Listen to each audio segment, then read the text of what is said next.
Have you ever wondered how China built the world's largest high-speed rail network in just a few decades, and why it keeps expanding at a breakneck pace?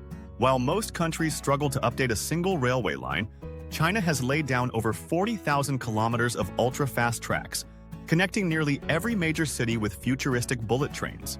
So how did they do it? And what does it mean for the future of travel, the economy, and even global influence?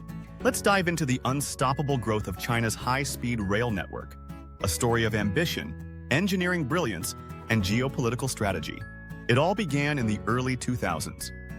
At the time, China's rail system was outdated and overcrowded. Trains were slow, the infrastructure was aging, and the booming population was putting incredible pressure on transportation. Meanwhile, other countries like Japan and France had already developed high-speed train systems decades earlier. China wasn't just behind, it was barely in the race. But the Chinese government saw an opportunity, and more importantly, they had a plan. In 2004, China launched its medium to long-term railway network plan. The goal? Build a nationwide high-speed rail system that would transform travel, stimulate regional economies, and reduce reliance on cars and planes. But this wasn't just a transportation initiative, it was a national mission. Backed by billions in government funding and executed with military-like efficiency, construction began on the first true high-speed lines. By 2008, the Beijing-Tianjin intercity railway opened, slashing travel time between the two cities from 70 minutes to just 30. That success marked the beginning of what would become one of the most ambitious infrastructure projects in modern history. Over the next 15 years, China built high-speed rail lines at an unprecedented pace. Cities that were once isolated are now just a few hours apart. Today, China's high-speed rail system stretches over 42,000 kilometers, more than two-thirds of the world's total high-speed rail. And the network continues to grow every year. But what makes China's system truly remarkable isn't just its scale, it's the speed, efficiency, and innovation involved. Take the Fuxing trains, for example. These sleek, aerodynamic trains cruise at 350 kilometers per hour and are entirely developed and manufactured in China. They are not only fast, but energy efficient and designed for comfort, featuring everything from Wi-Fi to first-class lounges. In some cases, traveling by high-speed train is actually faster than flying, once you account for airport check-ins, delays, and travel to remote airport locations. But building such a vast network in such a short time wasn't easy. It required massive coordination between engineers, construction firms, government officials, and financial institutions. The challenges included tunneling through mountains, spanning across vast rivers, and ensuring safety in a country with diverse climates and terrain. To overcome these challenges, China invested heavily in research and development, becoming a global leader in railway technology. Specialized teams built elevated tracks, earthquake-resistant bridges, and long-distance tunnels, some of which are engineering marvels in their own right. Then there's the cost. China has spent over $1 trillion on high-speed rail development. That sounds staggering, but the investment has paid off in more ways than one. High-speed rail has boosted tourism, created jobs, expanded regional trade, and helped reduce carbon emissions by shifting passengers from airplanes and cars to cleaner electric trains. Cities with HSR stations often experience economic booms as businesses cluster near transport hubs, attracting more people, investment, and innovation. But there's another layer to this story: soft power and global influence. China isn't just building high-speed rail for itself, it's exporting its expertise to the world. Through its Belt and Road Initiative, China has financed or constructed rail projects in over 60 countries, from Southeast Asia to Eastern Europe to Africa. In some cases, China builds and operates the systems. In others, it trains local engineers and supplies the parts. These overseas projects serve as both diplomacy and business, positioning China as a global infrastructure powerhouse. So what's next for China's high-speed rail ambitions? The government's vision doesn't stop at 42,000 kilometers. New plans aim to expand the network to over 50,000 kilometers by 2035. That includes ultra-fast lines between major urban clusters, regional expansions into rural areas, and even new maglev train technologies that could one day reach speeds of 600 kilometers per hour.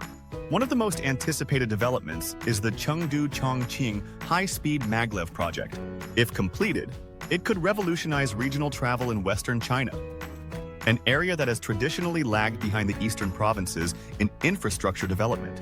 There's also the ambitious idea of building a transcontinental high-speed rail line connecting China to Europe, known as the China-Europe High-Speed Rail. While still theoretical, such a project would redefine global travel and trade logistics. But with rapid growth also come criticisms and concerns. Some argue that certain HSR lines aren't economically viable, that the costs of construction and maintenance outweigh the benefits in less populated regions. Others point to high levels of debt among China's state-owned rail companies. And there's ongoing debate about affordability for average citizens, especially in rural provinces. However, China seems determined to tackle these challenges head-on by integrating its high-speed rail with broader economic plans, such as urbanization strategies, tech development zones, and green energy policies. It continues to make the case that high-speed rail is not just about moving people faster, but moving the entire country forward. One key element in China's success has been centralized planning. Unlike many Western countries where infrastructure projects are often delayed by political gridlock or local opposition, China's top-down model allows for quick decision-making and coordinated execution. While not without controversy, this centralized approach has enabled China to achieve in 15 years what others haven't done in 50. Another major factor: standardization. China has streamlined its high-speed rail system using standardized technologies, track gauges, and operational protocols. This reduces construction costs, simplifies maintenance, and ensures compatibility across the entire country. Compare this to countries like the United States, where fragmented rail systems, regulatory hurdles, and outdated infrastructure have slowed progress for decades. Then there's the user experience. Chinese high-speed rail stations resemble modern airports, complete with security checks, digital ticketing, retail stores, and food courts. Trains depart with clockwork precision, and service is remarkably punctual. Apps and online platforms allow passengers to book, modify, and navigate trips with ease. It's a seamless system that puts the traveler first. And let's not forget the environmental impact. Transportation is one of the biggest contributors to carbon emissions globally. By expanding a clean, electric-powered rail network, China is taking meaningful steps towards sustainability. In fact, the country's high-speed rail system reduces emissions by an estimated 11 million tons of CO2 annually. It's part of a broader commitment to green development, alongside renewable energy expansion and electric vehicle adoption. So, what lessons can the rest of the world learn from China's high-speed rail boom? First, infrastructure investment can be a powerful catalyst for national development. Second, scale and speed are achievable when planning and execution are tightly aligned. And third, future-forward thinking, backed by technology and policy, can turn bold visions into reality. Countries like Indonesia, Egypt, and even the United States are now looking to China for guidance on building their own high-speed rail systems. Whether through direct partnerships or by adopting Chinese innovations, the ripple effect of China's rail revolution is going global. At the heart of it all is one simple idea. When you connect people faster, you open up new possibilities for trade, culture, innovation, and progress. The unstoppable growth of China's high-speed rail network isn't just a story about trains. It's about the future of mobility, the rise of a global superpower, and a glimpse into what's possible when ambition meets execution. So the next time you hear a sleek bullet train whoosh by at 350 kilometers per hour, remember, you're not just witnessing transportation, you're witnessing transformation. Thanks for watching. If you found this video informative, make sure to hit that like button, drop a comment below on what surprised you most, and don't forget to subscribe for more deep dives into innovation, infrastructure, and the forces shaping our future.